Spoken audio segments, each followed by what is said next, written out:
Okay, because my camera picks up weird light and it's really not fun to look at, nor upload.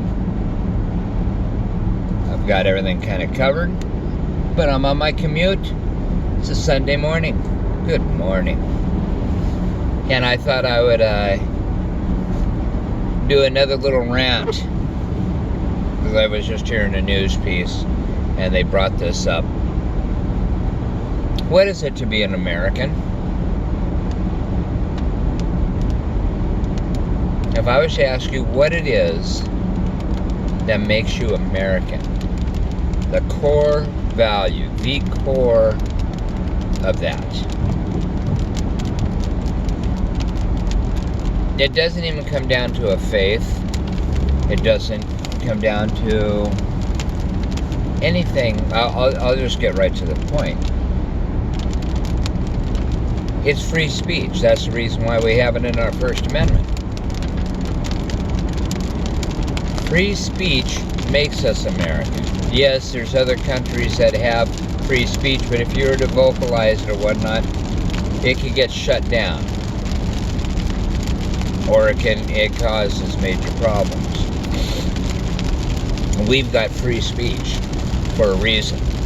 Our forefathers wrote it in there because they knew that that was the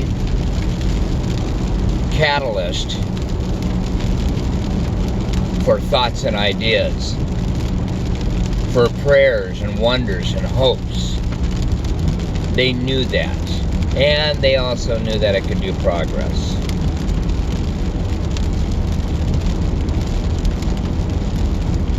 Censorship, like for swear words or something like that, that's fine. They're still out there. They're recognized. Okay? But we've never had a situation in history that I know of where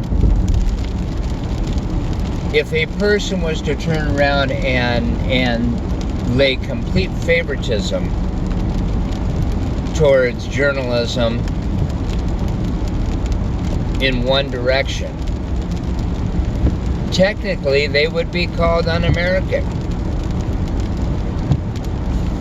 Whether you want to call it fascist, communist, socialist, whatever, it would be called un-American because they are streamlining it down to the one avenue.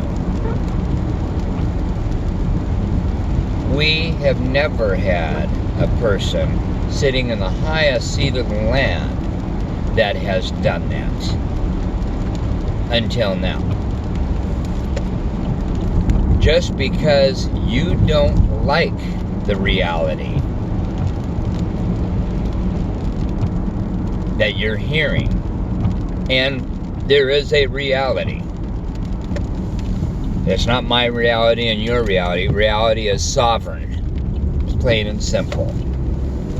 Just because you don't like a reality doesn't make it fake or a non-reality. When President Trump turned around and took a room of journalists and started playing favoritism, the next thing in line was to belittle those other news agencies. It's natural. That was a natural progress. It was going to happen. But that is also the biggest red flag that a bunch of Americans probably missed, because it squelched free speech.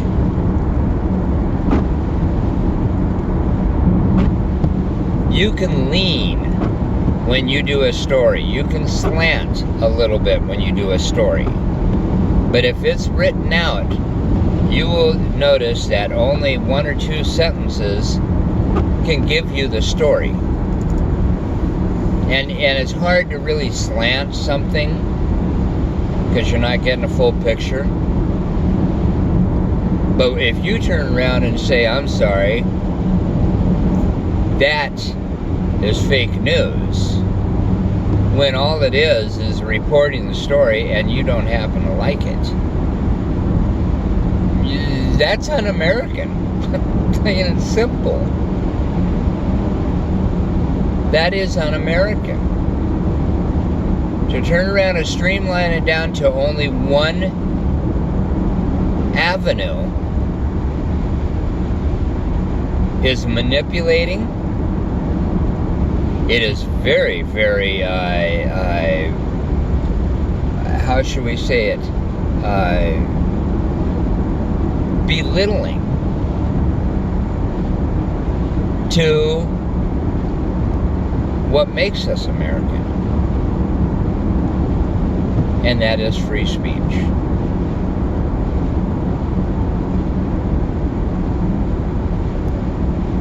The defamation of character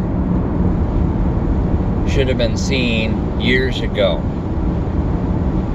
when you had a person of power walk into a room and start dividing up a room of reporters. We're not talking about National Enquirer or something like that, where obviously there's a problem there. But we let it sit there on the newsstand as we go to get our groceries, front and center. Every damn place that you ever wanted to get groceries at had them sitting there. Somehow we allowed that. We allowed that because it was free speech. But we had the smarts, we had the discernment to understand that JFK was not an alien, that Bill Gates is not the spawn of Satan. Okay, we had the brains. Right now, we've lost our way on what is American. What is American is free speech, just like what I'm doing right now. I don't know how to gain it back, to tell you the truth. You've got a lot of people that are willing to throw out the baby with the bathwater right now, is what it used to be called. I don't know. I just hope that we can pull out of this in one piece, because those that say that they are American are doing exactly what is un-American. That's it. Good morning. That's it for my rant. Have a great day.